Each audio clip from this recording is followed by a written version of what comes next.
yun daw pamumuno ni SP Alan na 28 days ay gumasta ng 700 million.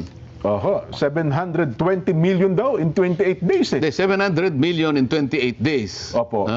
Parang panahon pa ng parang anarchy. Gano'n, ano? Oho. At ang nangyari lang ay nagkaroon para ng isang paghihiring na hindi naman talaga inauthorize. Oho.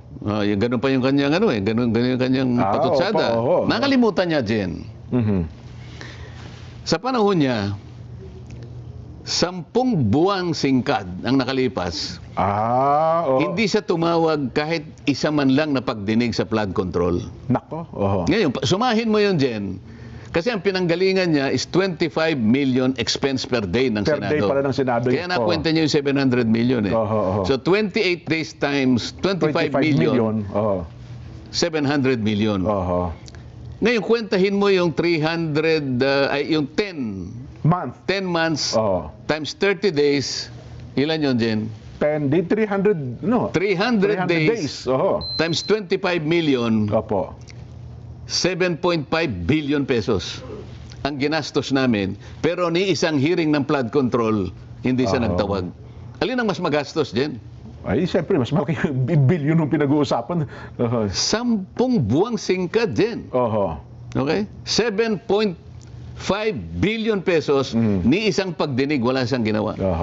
Di, baka maging punto nyo, teka lang, ano lang naman ako sa Blue Ribbon Committee, hindi naman ito niyang kabuuan ng Senado. Hindi, sinasabi ko yung hindi mo pagtawag ng ano, di ba? Ng pagdinig, ng tama. Kasi hindi lang naman yung Blue Ribbon ng buong Senado. Buong Senado po. Yung kabuuan ng Senado, na ikaw ang Blue Ribbon, wala ka man lang naipasa sa sarili mo na magtawag ka kahit isa lang. Bakit naman? 10 months. Pagkatapos sabi niya, narinig ko siya in-interview, magtrabaho na tayo. Sana naman kanya, yung minority, makipag-cooperate na. Pwede ko bang marinig mula sa kanya nasabihin niya ang mga pangungusap na ganito? Ngayon pong natapos na po ang aming power struggle. Yan, opo. Ako po ay naniniwala na ganap na po kaming makakapagtrabaho ng maayos. At ang unang-una ko pong ipagpipilitan kung sino man po ang chairman ng Blue Ribbon Committee. Dito talaga, opo. Kailangang magpasya na sila. Gumawa ng isang schedule. Kung kinakailangan ay weekly ang Blue Ribbon Committee sa flood control hanggang sa ito ay matapos. Dapat daily. Pwede ba? Hindi, kahit na weekly lang, okay na ako eh. Okay na kayo? Pero kasi marami namang ibang mga issue kasi na kinakaharap din ng Blue Ribbon, hindi lang naman flood control. Ngayon, kung ang subcommittee binigay kay ganito, yun, pwede siyang mag-araw-araw kung gusto niya. Ngayon, para lang malaman natin na talagang seryoso sila na magtrabaho na tayo.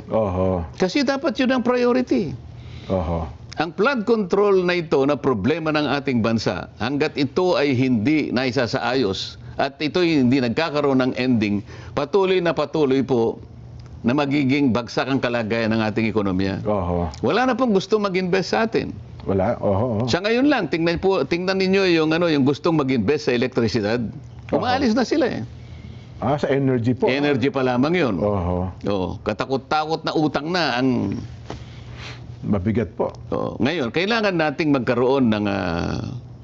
manormalize natin ang ating bansa. At ito ang pinaka hinihintay ng ating mga mamamayan. Magkaroon ng ending itong naganap na pinaka malawak, pinaka maanomalya, na pagnanakaw sa salaping bayan, Jen. Ayaw ba nilang magbigay ng deklarasyon ngayon? Dito magsisimula ang tinatawag po natin na pagtatrabaho. Ayan. Puntahan na po natin ito. Ito po ang pinaka-priority. Hindi po yung waling-waling. Hindi po yung dalawang Amerikano na kailangan maging Pilipino para makapag-basketball dito sa atin. Meron pang isa siya na ito, puring-puring nila ito eh. Na yung latag ng resolusyon na talaga namang halos na lamang magpalakpakan sila na bigyan daw po ng pansin at pagtunan ng pansin yung mga naapektuhan ng lindol sa Mindanao. Resolution po yun, Sen, mukhang hindi naman ata kailangan ng gobyerno kasi may sapat naman tayong pondo eh. May sapat tayong mga tulong na parang iparating sa kanila. Tataka ko, bakit nagkaroon pa ng resolution para doon?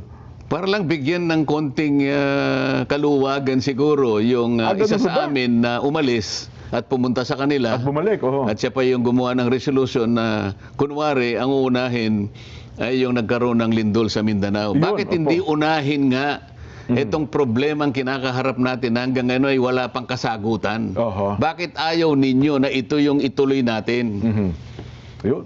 Halimbawa, nasa inyo na ang bit eh. Ayan, oo. Kayo na lahat.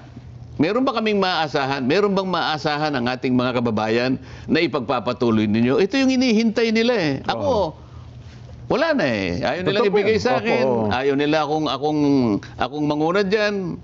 Oho. Okay lang. Oho. Pero isa sa kanila, o yung kung sino yung naatasan na siya yung manguna ng Blue Ribbon, magdeklara na kayo. Ayan, agad-agad. Magbigay na kayo ng schedule kung sino ang tatawagin ninyo. Lahat ng mga, alam naman nyo kung sino yung tatawagin eh. Oho. Alam na po nila. Ay, nako. Pero mukhang hindi yun ang priority sen. Kapag hindi yun ang priority, hindi totoong kailangan tayo magtrabaho na ngayon. Kapag yun ay hindi mo hinarap, hindi tayo Naguhumiyaw ang tao sen eh. Ano? hindi tayo mapapanatag eh.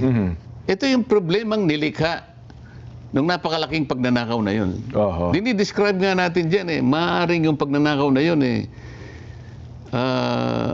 Magiging kandidato na sa Guinness Book of World Records eh. Ang pinakamalaking ano. Oho. Bakit kamo? Sa nature lang ng nakawan din, no? Hindi karaniwang magnanakaw eh. Oho. Ang magnanakaw, yung pa namang mga taong binigyan ng mandato na maglingkod para sa kanila. Oho. Tingnan mo na lang, tiwala ang binigay ng mamamayang Pilipino sa kanila Oho. na sila'y paglingkuran. Binoto sila.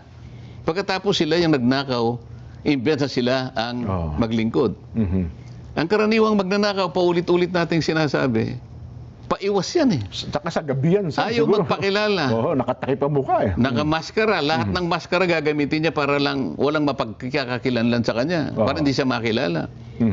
Di ba? Opo. Sa gabi, gumagamit siya ng dilim para sa ganon ay, yun nga, makaiwas siya. May kubli niya yung kanyang sarili. May Opo. kubli ang kanyang sarili. Pero itong mga nagnakaw, tanghaling tapat din. Broad daylight, tanghali tama kayo. Walang maskara. Ganon ka, paano natin i-describe? Ganun ka lakas ang loob nila. Mabuti pa po yung tanghali sen, naging tapat eh. Hindi sila naging tapat eh, no? Ay, nako. Ngayon, kung walang magpapasya sa kanila na, simulan na natin ang pagtatrabaho. Oho. Yun ang simula na sana ang makita ng taong bayan. Oho. Kasi ang problema na kinasasangkutan natin, napakalaki ng kaugnayan dito. Nawalan na ng tiwala ang taong bayan ng dahil dito. Nawalan ng tiwala pati yung mga kapital, pati investor, lahat. Opo. Bumagsak ang ekonomiya dahil doon. Bakit hindi yun ang unahin mo? Mukhang ang direksyon na po nila ngayon, sen, pasensya na kayo, ito obserbasyon ng iba, maging sa social media, mukhang ipino-focus daw nila ngayon ang atensyon sa impeachment yata. Ano ha? Well, yun lang naman ang napansin ng iba. Pero mukhang iniiwasan nila itong direksyon ng flood control. Sen. Siguro, dito nga sila nagagalit sa akin dyan dahil ang ginagawa ko lang naman ay para tuparin natin yung tungkulin natin. Oho. Nahirang akong Blue Ribbon Committee chairman noon. At nung bago ko simulan naman yon, ako ay nakipagkita sa Pangulo.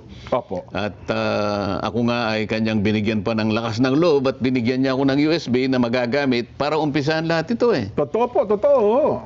Ngayon, lahat nun ay nangyari sa aking palagay na meron siyang basbas doon sa gagawin ko. Oho. Ngayon, lahat ng mga apektado, lahat ng mga lumilitaw na may kinalaman sa malawakang pagnanakaw na yan ay gumagawa ng paraan para usigin ako ngayon. Oho. So, ang ginagawa ko naman ay para sa ikalulutas ng problemang ito. Bakit ngayon ako pa ngayon ang ginawa nila ng isang kasong inimbento nila Nako. para sa ganon, matigil ko na itong ginagawa ko. Sen,